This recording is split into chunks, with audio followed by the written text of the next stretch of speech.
আল্লাহু আকবার।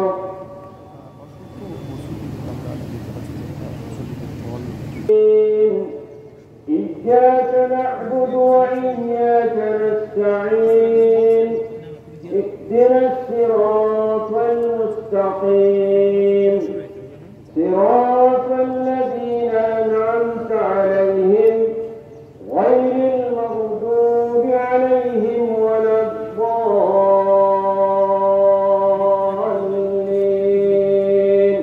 ولقد اصطفيناه في الدنيا وإنه في الآخرة لمن الصالحين الله أكبر। 1952 সনের ভাষা আন্দোলনে যারা রক্ত দিলেন, 1971 সনের মুক্তিযুদ্ধে যারা অংশগ্রহণ করলেন, 2024 বৈষম্য বিরোধী আন্দোলনে যারা নিহত হলেন, আল্লাহর এই মৃত্যুগুলোকে মান কুতিলা দুনা নাফসিহি ওয়া মালিহি ফাহুয়া শাহীদুন, এই হাদিসের আলোকে এই মৃত্যুগুলোকে তুমি শহীদের মৃত্যুতে পরিণত করে দাও। আল্লাহ তাআলা আমাদেরকে এই বাংলাদেশকে তুমি শান্তিপূর্ণভাবে শৃঙ্খলার সাথে বর্ণ নির্বিশেষে বসবাস করার তৌফিক তুমি ইনায়েত করে দাও। আমরা ধারণা করছি 6 লাখের ওপরে মুসল্লি সমবেত হবেন। তাদের নিরাপত্তার জন্য সর্বোচ্চ নিরাপত্তা ব্যবস্থা গ্রহণ করা হয়েছে। আমাদের পর্যাপ্ত সংখ্যক পুলিশ সদস্য, আনসার, বিজিবি, র্যাব এবং সেনাবাহিনীর সদস্যরা মোতায়েন করা আছে। আমাদের গোয়েন্দা তৎপরতা অব্যাহত আছে। বিজ্ঞ নির্বাহী ম্যাজিস্ট্রেটগণ দায়িত্বরত আছেন। আমরা ছুটি আদায় করছি। বেশিরভাগের কারণে সুব্যবস্থার মাঠে আসা হয়নি। আমরা এখন মুক্ত মন নিয়ে সকলের সাথে ঈদুল ফিতর উদযাপন করতে পারছি। এই জন্য আমরা ছুটি আদায় করছি। আলহামদুলিল্লাহ, আমরা দীর্ঘ 16 বছর পর একটি চমৎকার পরিবেশে এবং ভয়হীন ভাবে আমরা সবাইকে আমাকে নামাজ পড়ার সুযোগ পেয়েছি। আসলে কিশোরগঞ্জ জেলার জন্য একটা আবেগ এবং অনুভূতির জায়গা। আপনারা জানেন, আমরা এখানে নামাজ অত্যন্ত শান্তিপূর্ণভাবে আমরা পালন করছি 2009 সালের আগ পর্যন্ত। কিন্তু আওয়ামী ফ্যাসিস্ট সরকার আসার পর থেকে এখানে নিয়োগ দেওয়া হয়েছে, যার কারণে এই কিশোরগঞ্জ জেলা সহ অন্যান্য জেলা থেকে আসে না। আমরা গত 16 বছর বঞ্চিত ছিলাম।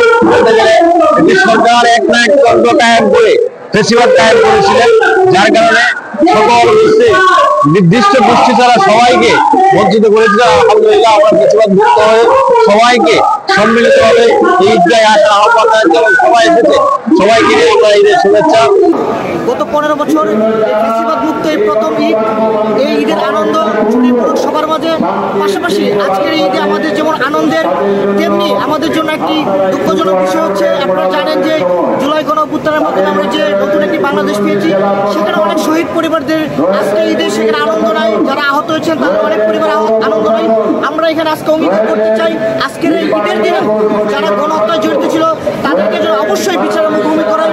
ফেনী থেকে আমি এসেছি এখানে, এই সুদূর ফেনী থেকে এসেছি ঈদের নামাজ পড়ার জন্য গুন্ডা চালিয়ে।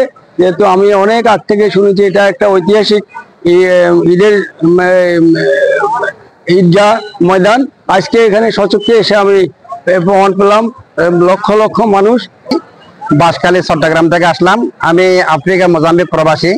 আর বিশেষ করে হচ্ছে এশিয়ার বৃহত্তম এই যে শোলাকিয়া ঈদগাহ মাঠ, এই ঈদগাহ মাঠে লক্ষ লক্ষ মানুষের জমায়েত হয়। এখানে দেখলাম অনেক পরিবেশ সুন্দর, নিরাপত্তার চাদর ঢাকা। আমাদের এটা একটা ইচ্ছা, অনেক বড় মাঠ, আকাঙ্ক্ষা, শত লোকের লক্ষ লক্ষ লোক, 1 লক্ষ লোকের সমাবেশ, বিশাল জামাত, নেকিও বিশাল হবে। আল্লাহ তাআলা বিশাল জামাত, যত জামাত বড় হবে তত নেকির আল্লাহ তাআলা ওয়াদা করছেন। 158তম ঐতিহাসিক শোলাকিয়া ঈদগাহ মাঠে আসলে লক্ষ লক্ষ লোকের সমাগম হয়ে থাকে। এটা একটা কিশোরগঞ্জের ঐতিহ্য না, সারা দেশের ঐতিহ্য। এই ঐতিহ্যের একটা অংশীদার আমি আসছি আসলে এখানে ঈদের নামাজ পড়ার জন্য, আনন্দকে আরো বহুগুণ বাড়িয়ে দেওয়ার জন্য। সবাইকে, দেশবাসীকে বিশেষ করে সবাইকে ঈদ মুবারক। আমার মামার সাথে আসছি শোলাকিয়া ঈদগাহ মাঠে নামাজ পড়তে। এসে দেখি অনেক মানুষ এবং অনেক ভালো লাগছে। একসাথে নামাজ পড়বো, সবার জন্য দোয়া করবো। এবং আমরা ঢাকা থেকে এসেছি, অনেক দূর থেকে এখানে নামাজ পড়ছি। অনেক বড় একটা মানে মাঠ এবং অনেক মানুষ হয়, ঐতিহাসিক, তাই এদিকে।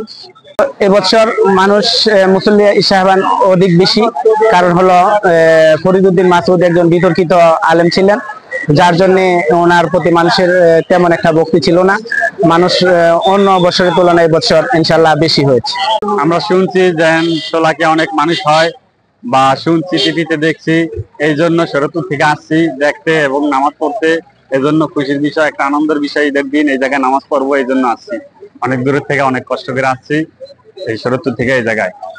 আমরা ধারণা করছি 6 লাখের ওপরে মুসল্লি সমবেত হবেন।